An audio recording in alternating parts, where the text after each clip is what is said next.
Bom dia, alunos. Hoje a aula vai ser sobre sistema digestório e sistema respiratório na fisiologia humana, tá bom? Então vamos começar vendo a função do sistema digestório.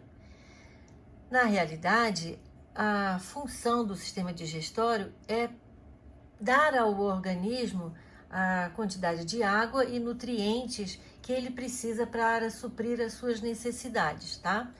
Nesse processo, a gente começa com a ingestão de alimento que está em moléculas grandes. E aí o processo digestório ou digestivo, tanto faz, vai fazer o quê? Vai quebrar essas moléculas em moléculas menores absorvíveis, isso é, passíveis de absorção. A primeira coisa que a gente tem que ver é os órgãos, as partes do sistema digestório. Então, a anatomia do sistema digestório. Começando, é lógico, pela boca, onde a gente vai encontrar a língua e os dentes, que vão ter uma participação importantíssima. Depois, o alimento segue para a faringe, que tem uma comunicação, a faringe, ela tem uma comunicação com a laringe. E a gente vai falar sobre laringe no sistema respiratório, mas já iniciando, na laringe é onde se encontra a epiglote, que é como se fosse uma tampinha, né? Ela é feita de cartilagem que abre e fecha e determina que o alimento vai para o esôfago e o ar para a traqueia. Então, a epiglote evita a comunicação entre os aparelhos digestório e respiratório. Quando, por acaso, o alimento pega o caminho errado, a gente tosse. E aí o alimento volta para a boca, né? E a gente pode cuspir o alimento e não se engasgar. Da faringe, o alimento então vai passar para o esôfago. O esôfago é esse tubo comprido aqui, que lógico varia de tamanho em pessoa para pessoa, né? Que não tem nada acontece aqui enzimático, nada, somente mecânico, que vai ligar o esôfago ao estômago. Que vai ligar é um esfíncter, é uma musculatura chamada cárdia.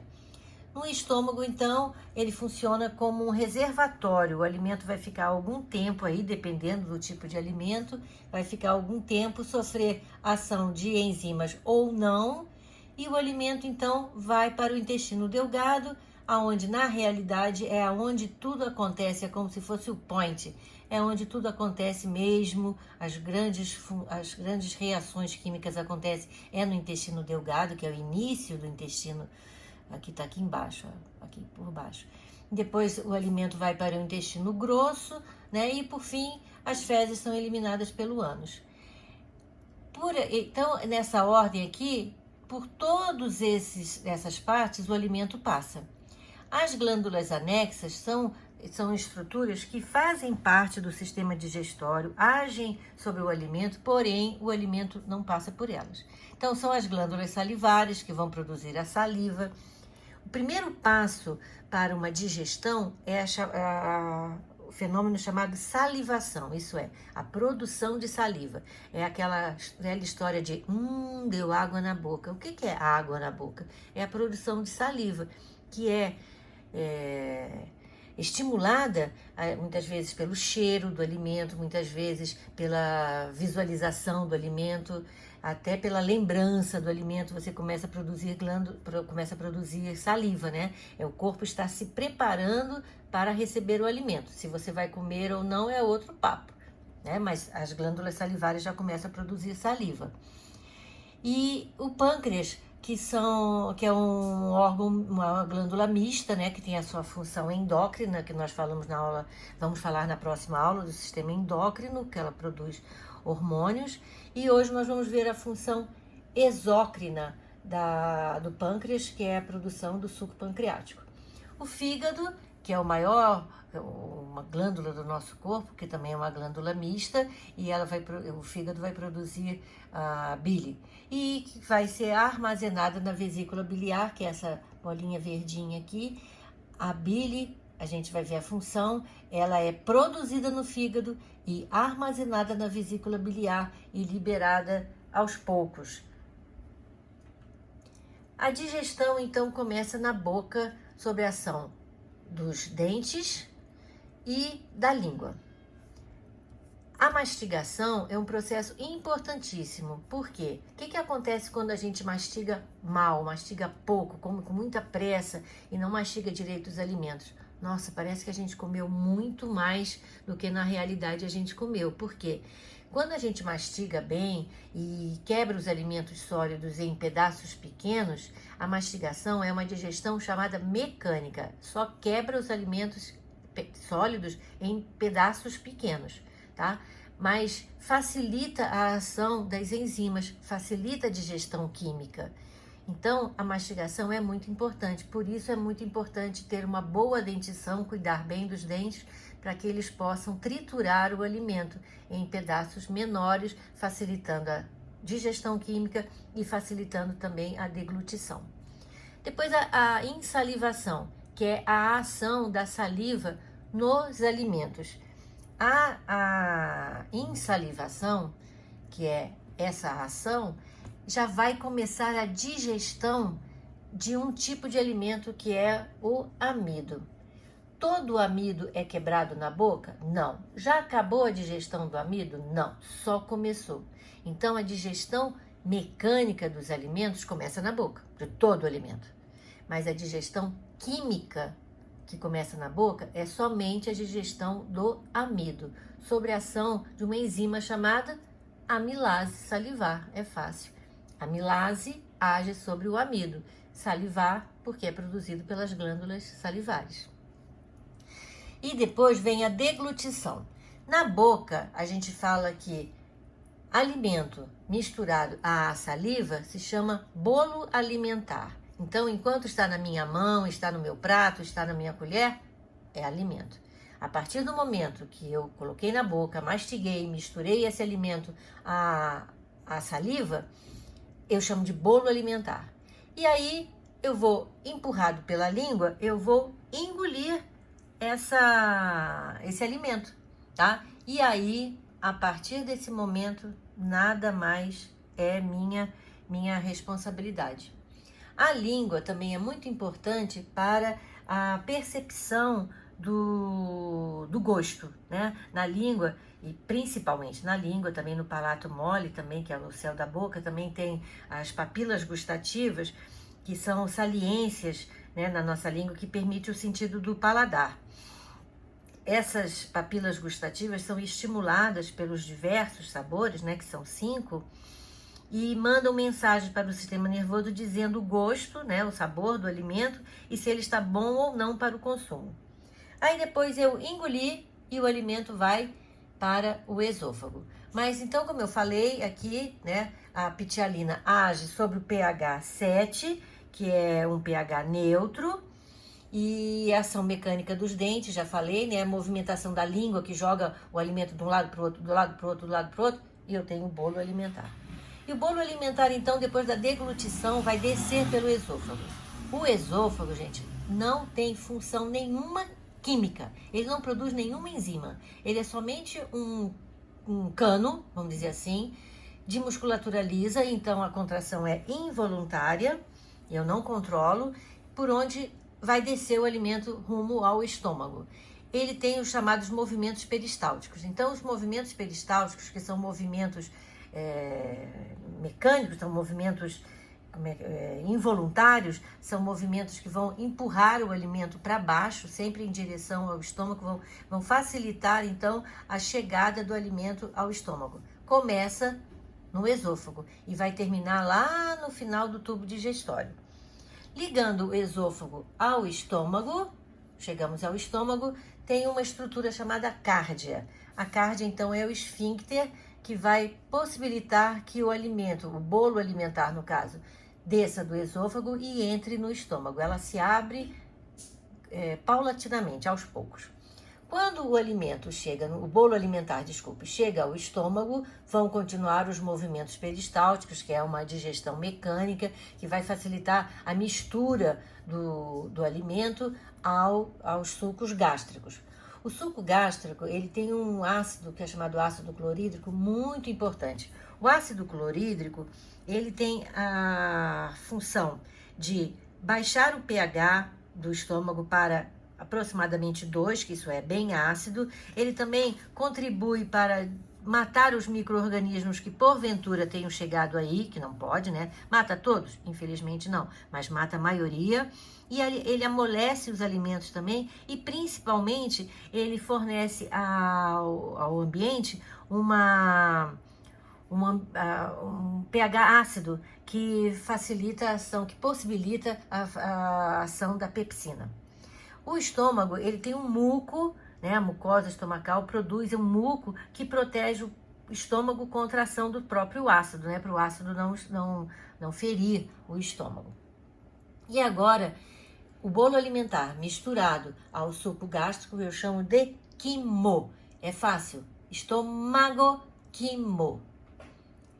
E aqui estão as enzimas que vão agir no suco gástrico. Então, a mucosa gástrica no estômago produz duas enzimas. A pepsina, que vai agir sobre as proteínas. Então, agora sim começou a digestão química das proteínas. A digestão mecânica das proteínas começou lá em cima, na boca, né? Sobre a ação dos dentes. Quando a gente come carne, por exemplo.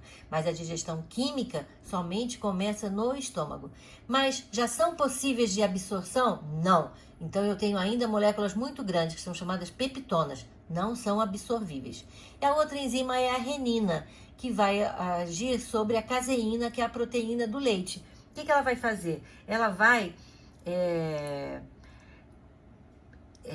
coagular o leite. E qual é a importância disso? O leite coagulado, ele fica mais tempo dentro do estômago. A renina, ela é produzida em grande quantidade em bebezinho. Por quê? Porque o bebê só bebe leite, né? E tem muitas pessoas que, inclusive, que dizem que depois de adulto que a gente não deveria tomar leite, porque a produção de renina diminui muito e às vezes o leite pode ser de difícil digestão. Agora, o quimo, então, que é essa massa ácida misturada, né, do bolo alimentar com o suco gástrico, vai ficar mais ou menos umas 3 horas no estômago, dependendo do que a gente comeu. Fica mais tempo ou menos tempo, tá? E agora, o alimento, então, vai chegar no intestino delgado. Na realidade, o quimo vai chegar ao intestino delgado e, na realidade, o que vai acontecer mesmo as coisas, as maiores funções são realizadas nos primeiros 12 dedos, por isso tem esse nome, duodeno, 12 dedos, o tamanho de 12 dedos juntos, né? Que é o chamado duodeno, a primeira parte do intestino delgado. Depois as partes são jejuno e íleo, mas o que acontece mesmo é no duodeno. O que acontece no duodeno? Primeiro a gente vai ver a liberação do suco pancreático. O suco pancreático é produzido, é lógico, pelo pâncreas, né? É uma solução alcalina porque tem bicarbonato de sódio. Qual é a importância do bicarbonato de sódio? Imagine, o pH do quimo é muito baixo, 2, cheio de ácido clorídrico. Mas o estômago tem a proteção da mucosa estomacal, que produz o muco. Só que o duodeno não tem essa proteção. Então, o quimo chegaria com muita acidez no duodeno, poderia causar úlcera duodenal. Então, o que a natureza muito sabiamente faz? Produz suco pancreático, que é lançado no duodeno com bicarbonato de sódio. E o bicarbonato de sódio aumenta o pH daquela região, que é o pH básico, né? Vai lá para o 8. Então, o bicarbonato de sódio é muito importante para tornar a solução alcalina. E quais são as enzimas do suco pancreático? Primeiro, a maltose. A amilase pancreática, que vai agir sobre o amido. Que amido? Aquele que escapou lá da amilase salivar. Por quê? Porque às vezes eu não mastiguei direito, engoli direto, e aí o que aconteceu? Amido vai chegar quase que inteiro lá no meu intestino. Então, eu preciso da amilase pancreática, que vai quebrar o amido em maltose. Maltose. Maltose é glicose mais glicose. Absorvível já? Não. Eu só absorvo monossacarídeo e a maltose é um disacarídeo.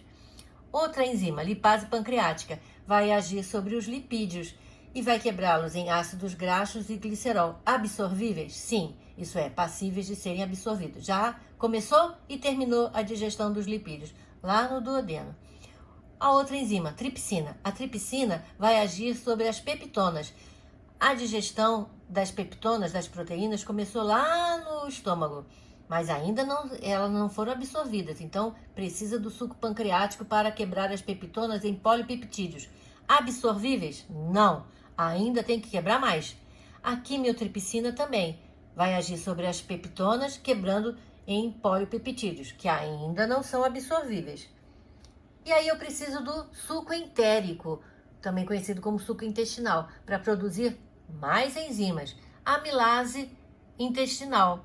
Aí sim, esta amilase vai agir sobre amido, que vai quebrar a maltose em glicose mais glicose. E aí sim eu posso absorver. E a eripsina vai agir sobre os oligopeptídeos, quebrando-os em aminoácidos. Agora eu posso absorver. E absorvendo os aminoácidos, eu produzo outras proteínas. E por último, a lipase intestinal, que vai agir sobre os lipídios, também quebrando em ácidos graxos e glicerol. E por fim, a bile. A bile, ela não tem ação enzimática nenhuma. Mas o que ela vai fazer? Você já tentou lavar uma panela que você acabou de estourar pipoca só com água? Nada acontece, você não consegue. Você precisa do quê? Do detergente. A bile faz o papel exatamente do detergente. Ele emulsifica as gorduras, facilita a ação das lipases. A bile é produzida pelo fígado, guardada na vesícula biliar e a vesícula biliar libera aos poucos essa bile quando a pessoa come gordura. E agora eu tenho o quilo, que é o quimo mais a ação do suco entérico, do suco pancreático e da bile. Então, no intestino eu tenho o quilo. E agora, no intestino delgado, o que vai acontecer então? Então, fazendo um resumo aqui, o fígado produz a bile, guarda lá na vesícula biliar, através desse canal aqui, a bile é lançada no duodeno. O pâncreas produz o suco pancreático e através desse canalzinho amarelinho aqui, que não importa saber o nome, é lançada no duodeno. E o próprio intestino produz o suco intestinal. Então, agora eu tenho tudo isso somado ao quimo, então, a bile, mais o suco pancreático, mais o suco intestinal, mais o quimo, eu tenho o quilo. Então, sai do estômago, o alimento sai do estômago, o estômago está aqui, né? Não está desenhado aqui, mas estaria aqui. O alimento vem aqui por trás e chega agora no intestino delgado. E vocês viram que quanta coisa acontece no intestino delgado. Muito mais do que aconteceu no estômago. Os nutrientes agora serão absorvidos, porque de nada adianta eu comer, de nada adianta eu mastigar, se eu não absorver. E então, se você pegar o intestino delgado, você vai ver que ele é todo pregadinho, todo enrugado. São as vilosidades. E as vilosidades, se você esticar, você vai ver que ele também, as vilosidades se dividem em microvilosidades. E aí, essas microvilosidades aumentam milhares de vezes a superfície de contato do alimento com os vasos sanguíneos. Então aqui, ó, o alimento que estava aqui, agora quebrado, né, o quilo, passível de ser absorvido, isso é, eu tenho monossacarídeos, eu tenho as gorduras já estão quebradas, né, em ácidos graxos e glicerol, e tenho aminoácidos, vão ter que passar para os capilares, para a rede de capilares, para ser distribuídas para todo o corpo, né, através do sangue. Eu vou levar nutrientes e assim as células poderem fazer respiração celular. No intestino grosso, então, a água que eu ingeri, ou bebi água, ou comi alimentos que contêm água, vai ser absorvida, hein? No intestino tudo é absorvido. Então, a água vai para o sangue, vai ser levado para todas as células, né? E tudo aquilo que eu não absorvi vai se transformar em fezes, né? O quilo que eu não absorvi, eu elimino pelas fezes. E isso vai depender do alimento que eu ingeri, né? A quantidade de alimento, o tipo de alimento vai determinar a quantidade e a frequência de eliminação das fezes, tá bom? Vamos vamos ver agora os componentes do sistema respiratório. Então, eu posso respirar pela boca ou pelo nariz. Na realidade, o mais indicado é que eu respire pela cavidade nasal. Por quê? A cavidade nasal, né, as fossas nasais, esquentam o ar através da circulação frequente, né, que tem de sangue na pituitária, né, que é a mucosa nasal, aquecem o ar e filtram o ar. Os pelinhos do nariz e a mucosa, né, o muco, filtra o ar. E aí o ar vai passar por trás aqui, vai passar a laringe. Lembra da epiglote que eu falei? Pois é, ela vai se fechar ou abrir, determinando se o alimento vai para o esôfago, aqui pintadinho de vermelho, e o ar vai para a traqueia. Veja que a traqueia tem uns anéisinhos de cartilagem impedindo que ela se feche. A traqueia se divide em brônquios, que penetram nos pulmões, se dividindo em bronquíolos, e em cada ponta de cada bronquíolo eu tenho um saquinho aqui de chamados alvéolos pulmonares, aonde vai acontecer a hematose. Isso é, o sangue circundante aqui era sangue venoso. E aí o gás carbônico que estava no sangue vai passar para o alvéolo e eu vou expirar, e o oxigênio do ar inspirado vai passar para o sangue, e aí o sangue vai se tornar arterial. E aí eu vou passar direto para esse slide aqui que eu acho melhor. Muitas pessoas pensam que inspiração e expiração são causas. Não são, eles são consequências. O movimento de inspiração só acontece quando o diafragma, que é esse músculo aqui exclusivo dos mamíferos, divide tórax de abdômen, tórax de abdômen, esse músculo se contrai. Quando o diafragma se contrai, o que acontece? Ele aumenta o volume da caixa torácica. Se aumenta o volume da caixa torácica, o que acontece com a pressão? A pressão diminui. Se a pressão diminui, o ar pode entrar. Imediatamente, o diafragma se relaxa, ele está relaxado, ele levanta. E aí, a pressão interna, a pressão da caixa torácica fica muito grande. Quando a pressão fica muito grande, eu posso expirar. Por que eu digo que é consequência? Porque se por acaso acontecer do diafragma parar de funcionar, a pessoa morre por asfixia. Os movimentos respiratórios são até certo ponto voluntários, mas eles são determinados, né, a rapidez dos movimentos respiratórios são determinados pelo aumento da concentração de gás carbônico ou diminuição da concentração de oxigênio. E aí aumenta a frequência respiratória. Então eu não posso, por exemplo, pela minha vontade, parar de respirar indefinidamente. O que acontece? O bulbo, que é o centro respiratório, localizado no encéfalo, né? Ele percebe que a concentração de gás carbônico no sangue aumentou muito ou que a concentração de oxigênio está muito baixa e vem a ordem, respira. E aí você volta a respirar.